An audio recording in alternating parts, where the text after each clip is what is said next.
दोस्तों आज मैं आपको एसएमपीएस सर्किट में लगने वाले ट्रांसफार्मर की टेस्टिंग करना सिखाऊंगा। यहाँ पर ये जो ट्रांसफार्मर होते हैं स्टेप डाउन के लिए यहाँ पर लगाए गए होते हैं। अब यहाँ पर ये किसी भी सर्किट में यूज होते हैं, किसी भी सर्किट में आप लोग दिखेंगे। जैसे मोबाइल चार्जर सबसे छोटा सर्किट होता है और इससे भी छोटा कोई सर्किट होगा तो उसमें भी आपको जहाँ पर आपको स्टेप डाउन होके वहाँ पर वोल्टेज मिल रही है तो उसमें भी मिलेगा।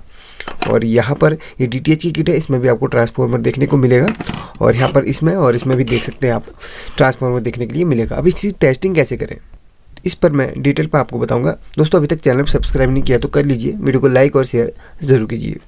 देखिए यहाँ पर आपको सबसे पहले मैं बताता हूँ एसएमपीएस सर्किट में ज़्यादातर ट्रांसफार्मर का यूज स्टेप डाउन करने के लिए होता है।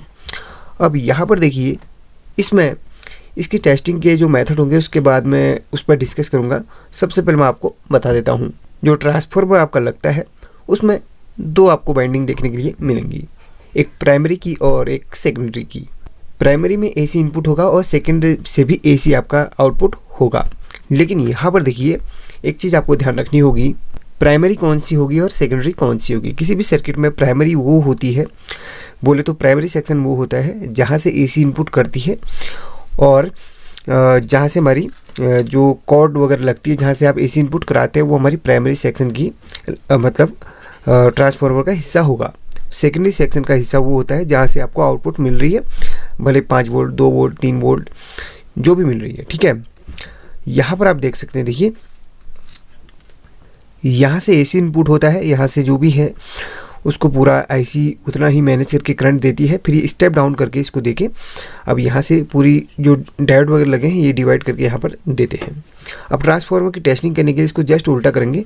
अब यहाँ पर आपको बताया था प्राइमरी सेक्शन ये है इस तरफ का, तो ट्रांसफार्मर की लेग हम देख लेंगे। सबसे पहले ट्रांसफार्मर की लेग देखते हैं तो यहाँ पर ये 1 2 3 4 मतलब 4 यहाँ पर लेग इस तरफ हैं और यहाँ पर है 1 2 3 4 5 लेग आपकी इस तरफ है। तो यहाँ पर देखेंगे बिल्कुल एक लेग यहाँ पर ये लास्ट वाली लेग का कोई भी, हाँ बिल्कुल ये लेग भी हमारी यहाँ पर यूज में है। तो चलिए सभी की यहाँ पर टेस्टिंग कैसे करेंगे अब मैं बताता हूँ आपको। आप मल्टीमीटर ले लीजिए, उसको आप कंटिन्यू भी सेट कर लीजिए इस मोड पे।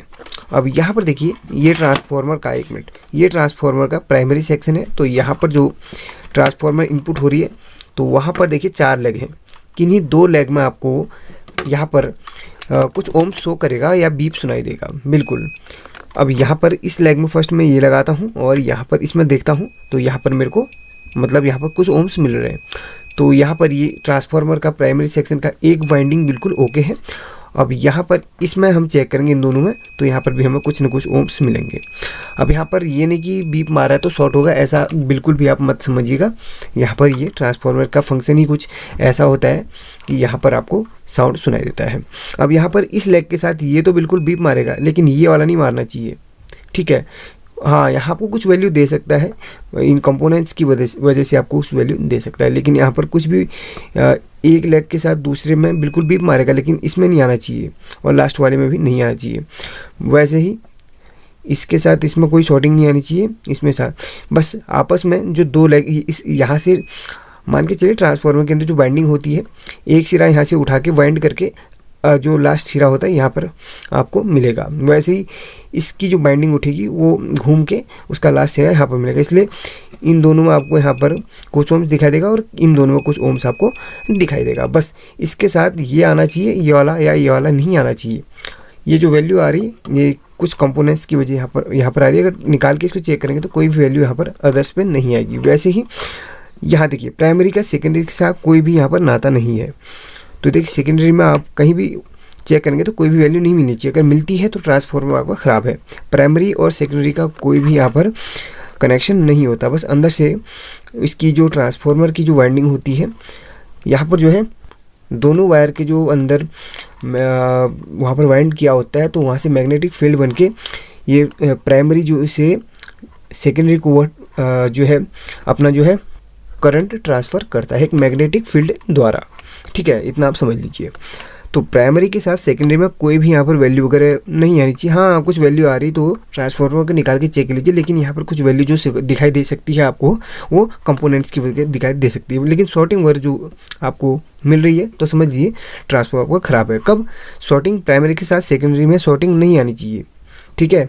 प्राइमरी टू प्राइमरी में आपको सिर्फ 2 पॉइंट्स में आपको यहाँ पर कुछ ना कुछ वैल्यू दिखाई, मतलब शॉर्टिंग टाइप की आपको कुछ ऐसी बीप सुनाई थी कि वो शॉर्टिंग नहीं है, वो यहाँ पर इसकी वाइंडिंग का अंतिम सिरा है, ये स्टार्ट का सिरा, ये इसका अंतिम सिरा। वैसे इन दोनों में आपको कुछ सुनाई देगा। प्राइमरी में ये आपको बता दिया, वैसे सेकेंडरी में आपस में कुछ ना कुछ आपको सुनाई देगा, जैसे इसमें इसके साथ इसको कुछ यहाँ, हाँ एक चीज़ और, जो सेकेंडरी में है आपको किन्हीं 2 लैग पे कुछ ना कुछ आपको ऐसे बीप सुनाई दे सकता है। ऐसा आप बिल्कुल भी आप टेंशन ना लें। तो यहाँ पर देखिए इसमें पूरे में सुनाई दिए, ख़राब नहीं है, बिल्कुल ओके है। अब यहाँ पर इन दोनों को चेक करेंगे, इन दोनों को चेक करेंगे, बिल्कुल इन दोनों को बिल्कुल ओके है। अब आप कहेंगे कि ये बिल्कुल आपस में सभी में बीप क्यों मार रहा है, देखिए बीप मार रहा है ना, ये बिल्कुल ओके है, ठीक है। ये सिर्फ सेकेंडरी का ही है, प्राइमरी के साथ इसका कोई भी यहाँ पर लिंक या फिर कोई भी कनेक्शन नहीं है, देख सकते हैं आप, ये तो बिल्कुल ओके है। अब यहाँ पर देख सकते हैं, ऐसी सप्लाई आपको दिखा देता हूँ। आप कहेंगे कि यार वो ख़राब हो सकती है, तो यहाँ पर दूसरी सप्लाई भी आप देख लीजिए, ये देखिए इसमें भी आपको बीप सुनाई देगा, बस सेकेंडरी में। प्राइमरी में आपको कुछ भी यहाँ पर नहीं दिखाई देता है। अब इस ट्रांसफार्मर का डिज़ाइन देखिए, सभी ट्रांसफार्मर के डिज़ाइन होते हैं अपने, उनकी जो डेटा शीट है उस पीसीबी के हिसाब से बनी होती है, उस पीसीबी को कितना आउटपुट चाहिए होता है, इस हिसाब से ट्रांसफार्मर को डिज़ाइन किया रहता है। यहाँ पर इस ट्रांसफार्मर तो आपको बता दिया मैंने, देखिए इसमें सभी में आपको बीप सुनाई देगी आपस में, लेकिन ऐसा ही हर पीसीबी में नहीं होता। देखिए मोबाइल का आपको पीसीबी दिखाता हूँ, इसमें जो ट्रांसफार्मर लगा है, यहाँ से हमारी लाइन इनपुट होगी, तो इस तरफ का आपका ट्रांसफार्मर का हिस्सा रहेगा, ये रहेगा आपका प्राइमरी वाइंडिंग का, और इस तरफ का सेकेंडरी। अब सेकेंडरी में ये दोनों पिन हमको आउटपुट मिल रही है, तो इसमें सिर्फ हमें बीप सुनाई देगी, कितने ओम से वगैरह दिखाई दे सकते हैं, 1 ओम है बिल्कुल। अब प्राइमरी से सेकेंडरी में कोई भी आपको यहाँ पर वैल्यू नहीं दिखाई देगी, सिर्फ प्राइमरी में आपको इन दोनों पिनों में दिख रही है, इसमें दिख रही है, इसमें नहीं दिख रही, इसमें नहीं दिख रही। तो यहाँ पर 1 मिनट सॉरी, प्राइमरी में 4 पिन है, 2 ये और 2 ये देखिएगा, प्राइमरी से 4 पिन है, 2 ये और 2 ये। तो यहाँ पर देख सकते हैं इन दोनों में बीप आ रही है और इन दोनों में बीप आ रही है। इसके साथ इसको कुछ भी आपको बीप वगैरह नहीं सुनाई देगी, इसके साथ इसको कुछ भी बीप नहीं सुनाई देगी। अब यहाँ पर सेकेंडरी में आपको इन दोनों में आपको बीप सुनाई देगी। तो ऐसे ही प्राइमरी का सेकेंडरी के साथ कोई भी यहाँ पर लिंक नहीं होगा। देखिए हर किसी ट्रांसफार्मर में प्राइमरी और सेकेंडरी में कोई भी यहाँ पर आपको शॉर्टिंग नहीं आनी चाहिए, इतना आप याद रखिए, बस एक चीज़ याद रखिए।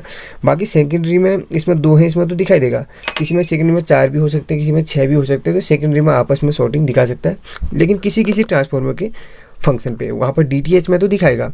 अदर ट्रांसफार्मर में हो सकता है उसकी डेटा शीट अलग हो, उसको डिज़ाइन उसको बनाने का अलग हो, तो वहाँ पर आपको कुछ अलग दिखाई देता है। जो यहाँ पर जो मैं आपको यहाँ पर सर्किट बोर्ड दिखा रहा हूँ, तो उसी में आपको बता रही है, एक डीवीडी का सर्किट बोर्ड है। अब इसमें भी ट्रांसफार्मर है, यहाँ से आपकी एसी इनपुट होगी, तो ट्रांसफार्मर का ये वाला हिस्सा आपका प्राइमरी सेक्शन होगा। अब इस तरफ के हिस्से में देखिए प्राइमरी सेक्शन में यहाँ पर हमें कितनी, 1 मिनट हम गिन लेते हैं, 1 2 3 4, बेसिकली आपको 4 यहाँ पर वाइंडिंग तो मिलेंगी, मतलब सॉरी 4 पॉइंट एसी के मिलेंगे ही मिलेंगे। जो ट्रांसफार्मर का प्राइमरी सेक्शन रहेगा उसमें 4 मिलते लगभग सभी में। अब यहाँ पर देखिए इन दोनों में आ रही है, कोई बात नहीं, इसमें आएगी बिल्कुल, इसके साथ इसमें नहीं आनी चाहिए, इसके साथ इसमें नहीं आनी चाहिए। वैसे ही इन दोनों में नहीं आएगी और इन दोनों में नहीं आएगी, बस इन दोनों में और इन दोनों में हमें कुछ ना कुछ यहाँ पर वैल्यू दिखाई देनी चाहिए। अगर नहीं आती तो इसको ख़राब समझ लीजिए। अगर प्राइमरी के साथ इस तरफ सेकेंडरी की पिन आपको दिख रही है ना, इसमें कोई भी अगर वैल्यू या फिर वैल्यू दिखाई देती तो निकाल के चेक कीजिए, वैल्यू नहीं दिखाई दी, शॉर्टिंग आ रही है, तो समझ लीजिए ट्रांसफार्मर आपका अंदर से शॉर्ट हो चुका है, ठीक है। प्राइमरी के साथ सेकेंडरी में कोई भी यहाँ पर वैल्यू नहीं दिखाई देनी चाहिए। अब यहाँ पर देखिए, अब ट्रांसफार्मर की जो मतलब सेकेंडरी सेक्शन है, इसमें 1 2 3 4 5 6 7, इसमें आपको 7 आउटपुट मिल रहे हैं। अब आपस में सभी में देखिए सभी एक दूसरे से कनेक्टेड होंगे, देख सकते हैं आप, ये वाला सभी एक दूसरे से कनेक्टेड होते हैं, तो इस बात की बिल्कुल भी आप टेंशन ना लें। तो सेकेंडरी सेक्शन में आपको ये सब देखने के लिए मिल सकता है, इस बात को बिल्कुल भी आप माइंड ना करें। तो सेकेंडरी में चलता है, प्राइमरी में जो यहाँ पर पॉइंट दे रखे हैं, एक पॉइंट से दूसरे पॉइंट में ज़्यादातर आपको कोई भी वैल्यू नहीं दिखाई देगी, ठीक है। अब वैसे ही एक और मैं किट आपको दिखाता हूँ, ये भी एक डीवीडी का किट है, इसमें भी आपको देखने के लिए यहाँ पर एक ट्रांसफार्मर मिल जाता है। अब यहाँ से यहाँ से आपकी जो सप्लाई है वो एसी इनपुट होगी, यहाँ से डीसी वीसी हो गए, इसमें आपकी घुसी सारे कंपोनेंट्स पे फिल्ट्रेशन वगैरह हो गए, तो इस तरीके से इस तरफ का हिस्सा आपका प्राइमरी और इस तरफ का जो आपका जहाँ से आउटपुट लगभग बट रही है तो वहाँ का हिस्सा आपका सेकेंडरी का। अब वैसे ही यहाँ पर देखिए, एक मिनट, आपको प्राइमरी में 1 2 3 4 पॉइंट मिल रहे हैं। तो 2 पॉइंट में आपको यहाँ पर बीप सुनाई देगी और 2 पॉइंट में नहीं। देखिए इसमें सुनाई देगी और इन दोनों में नहीं सुनाई देगी और इन दोनों में सुनाई देगी। देखिए 2 इसमें 2 इसमें, ये आपने नोट करना है। बस प्राइमरी के साथ सेकेंडरी का कोई भी यहाँ पर कनेक्शन नहीं होता है, बस अंदर से अलग अलग होती है। आपको बताया था मैग्नेटिक फील्ड के कारण यहाँ पर इसमें इलेक्ट्रिसिटी जो है ट्रांसफ़र होती है सेकेंडरी को। इसका पूरा स्ट्रक्चर बताऊंगा, इसके पूरे कार्य करने की जो है शैली आपको बताऊंगा अगर आप कमेंट करते हैं तो। अब यहाँ पर आउटपुट में देखिए, यहाँ पर एक मिनट मैं फिर पहले इसको कंफर्म करूँ। आउटपुट में बहुत सारी हमें मिल रही है। आउटपुट में देखिए आपने देखा होगा आउटपुट में इतने क्यों मिल रहे हैं। किसी को 5 वोल्ट चाहिए, किसी में 7 वोल्ट चाहिए, किसी में उसी हिसाब से ट्रांसफार्मर के में से आपको वोल्टेज मिलते हैं और वहाँ पर फिर डायोड वगैरह लगा के इसको मतलब अलग अलग जगह के लिए भेजा जाता है। जिस सर्किट को कितना वोल्ट चाहिए, किसी इसमें आईसी लगी रहती है, किसी को 12 वोल्ट चाहिए, किसी को 5 वोल्ट में, कोई 5 वोल्ट में ऑपरेट होती है। और ये यहाँ से जो कार्ड के लिए निकलता है, कार्ड को किसी को 5 वोल्ट चाहिए, किसी कंपोनेंट को 10 वोल्ट चाहिए। इस हिसाब से मैनेज होता है। इस हिसाब से यहाँ पर इसको इलेक्ट्रिसिटी मतलब इसको डिवाइड किया जाता है। अब यहाँ पर देखिए, इसमें आपस में देखिए कुछ ना कुछ आपको वैल्यू या फिर शॉर्टिंग यहाँ पर दिखाई दे सकती है, तो इसलिए इसको माइंड नहीं करना है। जो सेकेंडरी का होता है आपको वो आपस में यहाँ पर शॉर्टिंग देखने के किसी पिन में मिल सकती है या सारी पिन में आपस में इसमें शॉर्टिंग मिल सकती है। ये शॉर्टिंग नहीं होती है, ये असल में यहाँ पर इसके अंदर की जो वाइंडिंग होती है उसकी वायर के जो एंड और स्टार्टिंग सिरे होते हैं एक दूसरे से अटैच रहते हैं। बस यहाँ पर इतना ध्यान देना है कि प्राइमरी के साथ सेकेंडरी में कोई भी यहाँ पर आपको शॉर्टिंग नहीं मिलनी चाहिए। जो प्राइमरी सेक्शन का फॉल्ट रहता है सबसे ज़्यादा, ठीक है, देखिए इन दोनों पिन में किन्हीं 2 पिनों में आपको कोई भी यहाँ पर ओम्स ना दिखाई दे, कंटिन्यूटी ना सुनाई दे, तो वो समझ लिया ख़राब है। मान लीजिए इन दोनों पिनों में कंटिन्यूटी आती है, ये आप ध्यान रखिए। अगर नहीं आ रही तो ये ट्रांसफार्मर ख़राब है, इसमें नहीं आ रही तो ख़राब है, इसके साथ इसमें नहीं आ रही तो ख़राब है, इसमें तो नहीं आनी चाहिए, आपस में एक दूसरे इसमें आनी चाहिए, इन दोनों में आनी चाहिए और इन दोनों में आपस में आनी चाहिए। ये हमेशा याद रखना है। तो ऐसे करके प्रैक्टिकल कीजिए, ट्राई कीजिए, आपको बहुत आसान तरीके से समझ में आ जाएगा। बस यहाँ पर मेरा काम सिर्फ गाइड करने का है, तो बस आपके समझने की बात है। अब आप कितना समझे, क्या समझे, कमेंट करके ज़रूर बताना। अभी भी आपको दिक्कत हो रही है समझने या फिर इसको सीखने में, तो फिर भी कमेंट करके ज़रूर बताना। आपके लिए और कोई नया मैं मेथड यहाँ पर अपनाऊँगा या फिर कोई नई ट्रिक से आपको समझाऊँगा, लेकिन समझाऊँगा ज़रूर।